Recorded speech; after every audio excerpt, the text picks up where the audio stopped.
সড়কে থামছে না মৃত্যুর মিছিল। কুমিল্লায় সড়কে প্রাণ গেল একই পরিবারের ৪ জনের। শুক্রবার দুপুরে ঢাকা-চট্টগ্রাম মহাসড়কের কুমিল্লার সদর দক্ষিণ উপজেলার পদুয়ার বাজার এলাকায় ইউটার্নে একটি বাস উল্টো পথে এসে রাস্তা পার হওয়ার চেষ্টা করে। এ সময় বিপরীত দিক থেকে আসা একটি লরি ওই বাসটিকে পাশ কাটাতে গিয়ে নিয়ন্ত্রণ হারিয়ে উল্টে পড়ে পেছনে থাকা প্রাইভেট কার ও সিএনজির ওপর। এতে দুমড়ে মুচড়ে যায় প্রাইভেট কারটি। ঘটনাস্থলেই মারা যান প্রাইভেট কারের ৪ যাত্রী ওমর আলী, তার স্ত্রী নূরজাহান বেগম এবং তাদের ২ ছেলে আবুল হাশেম ও আবুল কাশেম। আহত সিএনজির ৩ যাত্রীকে উদ্ধার করে কুমিল্লা মেডিকেল কলেজ হাসপাতালে পাঠানো হয়। আরেকটা দিয়ে কল করছে, একটা লোক ধরছে, কয় ওমর আলী মিয়া আপনার কি হয়? আমি কি আর বড় ভাই? কয় ওমর আলী ওর নাম কি? আমি কি নূরজাহান?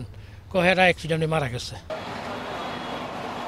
খবর পেয়ে হাইওয়ে পুলিশ প্রাইভেট কারটি থানায় নিয়ে আসে। প্রাইভেট কারের ৪ জন যাত্রী ঘটনাস্থলে মারা গেছে। ঠিক আছে, আমরা রেকারিং করে ফায়ার সার্ভিসের মাধ্যমে আমরা প্রাইভেট কার থেকে লোকগুলোকে বের করছি। এদিকে ভোরে গাজীপুরের শ্রীপুরের ভবানীপুর এলাকার একটি কারখানার শ্রমিক বহনকারী লেগুনা কারখানায় যাচ্ছিল। মাওনা বড়মি সড়কের আনসার টেপিরবাড়ি বাজার এলাকায় পৌঁছালে নিয়ন্ত্রণ হারিয়ে সড়কের পাশে বৈদ্যুতিক খুঁটির সঙ্গে ধাক্কা লাগে। এতে লেগুনাটি দুমড়ে মুচড়ে ঘটনাস্থলেই এক নারী শ্রমিক নিহত হন এবং ১২ শ্রমিক আহত হন। বৃহস্পতিবার রাতে সার্ভিস লেনের শ্রীনগর হতে নিমতলাগামী একটি মোটরসাইকেলের চালকসহ ৪ জন বৃষ্টির কারণে নিয়ন্ত্রণ হারিয়ে সড়কে পড়ে যায়। এ সময় বিপরীত দিক ঢাকা থেকে মাওয়াগামী প্রাইভেট কার তাদের চাপা দিলে ঘটনাস্থলেই ২ জন নিহত হন। পরে আহত ২ জনকে হাসপাতালে নেওয়া হলে একজনকে মৃত ঘোষণা করেন চিকিৎসক।